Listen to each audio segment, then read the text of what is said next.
Hi, I'm Rob. And I'm Rob. And this is Ask Rob and Rob. Hello, everybody, and welcome to Ask Rob and Rob, the show where you get your questions in and we give you answers. And we've got a cracking question today on predictions. But I know you know what's up next if you listen to the show. It is kind of predictable. We tell you how to leave your question so you can get involved. Yep, it's kind of important to the show, so please do. 013 808 0035 is the number. Or you can go to propertyhub.net/ask. We make it easy, and as a result, hundreds of you do it. And that's awesome because it allows us to feature really great questions on topics that we wouldn't necessarily think about covering ourselves. And a prime example of that is this question from Luke. Hi, Rob and Rob. Luke here from London. I just want to say a massive thank you to both of you for the content you continue to put out. Very much appreciate it. I was able to purchase my first buy-to-let last year, and I can honestly say that wouldn't have been possible without the Property Podcast and the various platforms that you provide, including the chat forums. The whole platform you've put together is incredibly beneficial, and I would like to just say thank you for that. The question I have today is around the 18-year property cycle.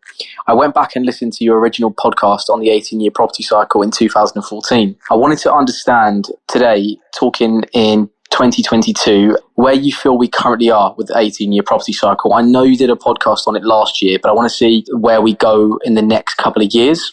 In the 2014 podcast, you mentioned we was, at the time, 2 years into the 14-year growth plan.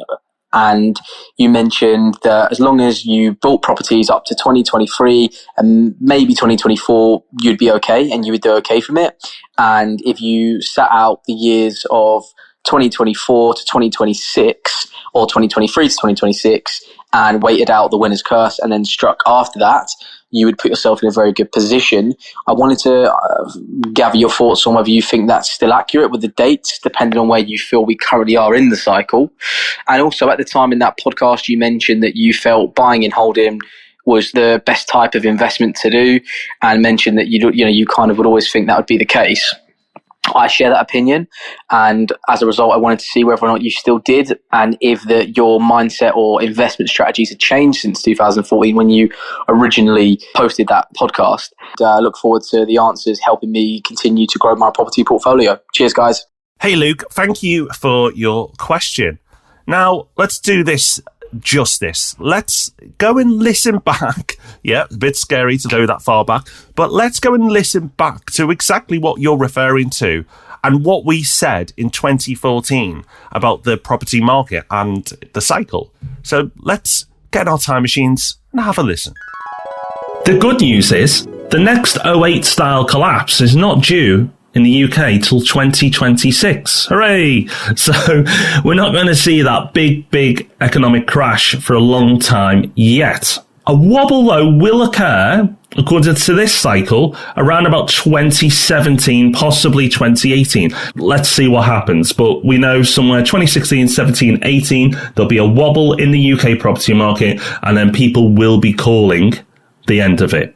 However, we know then that that's actually when we need to fasten our seatbelts, because it's going to go off at a really fast rate from there on.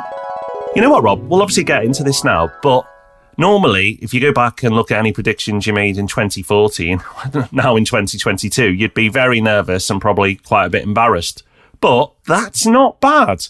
Let's have a look, first of all, at our wobble comments, and then answer Luke's question on where we're at and what we think might happen in the future if we're brave enough to go at that again and make more predictions. But first of all, let's address, have the years 2014 to 2022 played out as we predicted? Basically, yes. I've actually just gone and looked at the land registry data to make sure that this wasn't us just misremembering it in a way that's helpful to ourselves. But between 2017 and 2020, property prices, you wouldn't quite say wobbled, but they were almost flat. So if we take a view of the cycle, the market sort of bottomed out around about mid-2009 after the last crash. It then bumped along a bit, exactly as you'd expect it to, until in about 2013, coincidentally, I'm sure, at the time we started the property podcast, property prices started picking up quite nicely, and they continued to do that all the way through to 2017. in the late 2017, early 2018 period, there was a very, very slight dip in prices, but only by a couple of £1,000s on the average UK property. So hardly anything. But there was also hardly any gain in prices from sort of late 2017 all the way through to the start of 2020. So Rob, not your absolute classic wobble, and that period went on for longer than your prototypical cycle would probably suggest it would, but it's still not bad.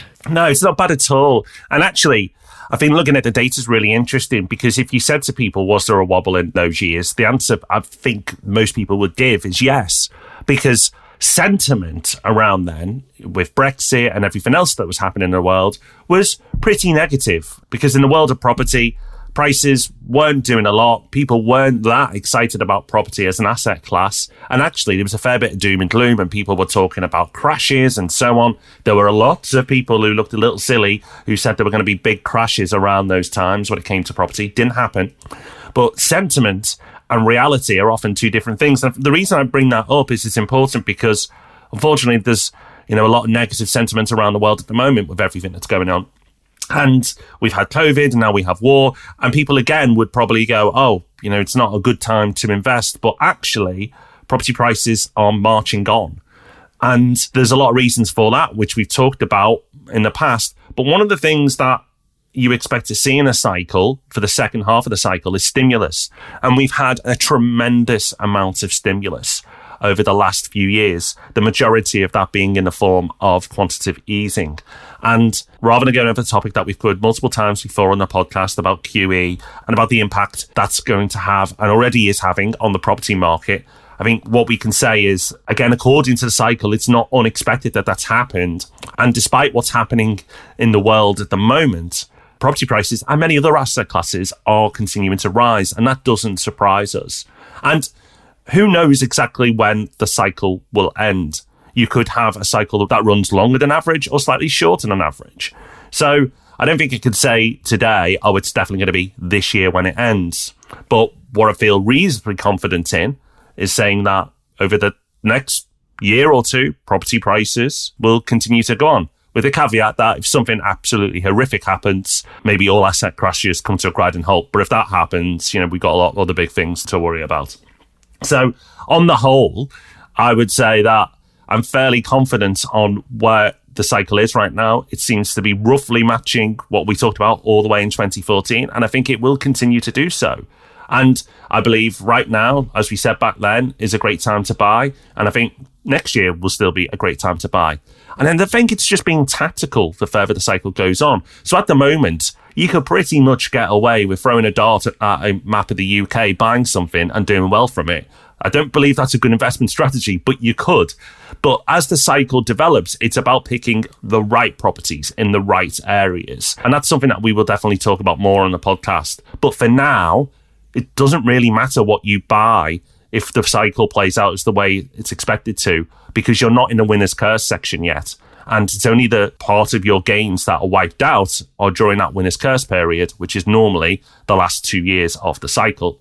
So, Rob, that's what I think. But you might shock me and the entire audience by saying, no, Rob B, you are wrong. Oh, I wish I could. It'd be so much more interesting. But I do think it's always worth being humble about what the future may hold. And I think you have been just then. You sort of said, we don't know for sure. We can't say this might happen, that might happen. And that's all completely true. But what we can say is that if you listened to that episode back in 2014 and heard about the property cycle for the first time and internalized it and believed it and used it to guide your decisions so far, it would have served you well, because it would have kept you buying in that 2017 period when the narrative was turning negative and it was all about Brexit and all the rest of it. Well, all that was going on. You would have seen that for what it turned out to be, and you would have kept on buying. And it would have saved you from panicking in early 2020. And maybe you even would have gone and snapped up some more property in that brief window that we had when everyone was freaking out, and would have been delighted for you to take a property off their hands. Will it continue to play out that way? We absolutely don't know. But as predictions from 8 years ago go, it's not doing too badly so far. And the one thing I can say, the Property Podcast will certainly be around to report on whatever happens next. And we'll be around on Thursday for the Property Podcast. So make sure you join us for then. So until then, have fun. Take care, everyone. Bye-bye. Bye-bye.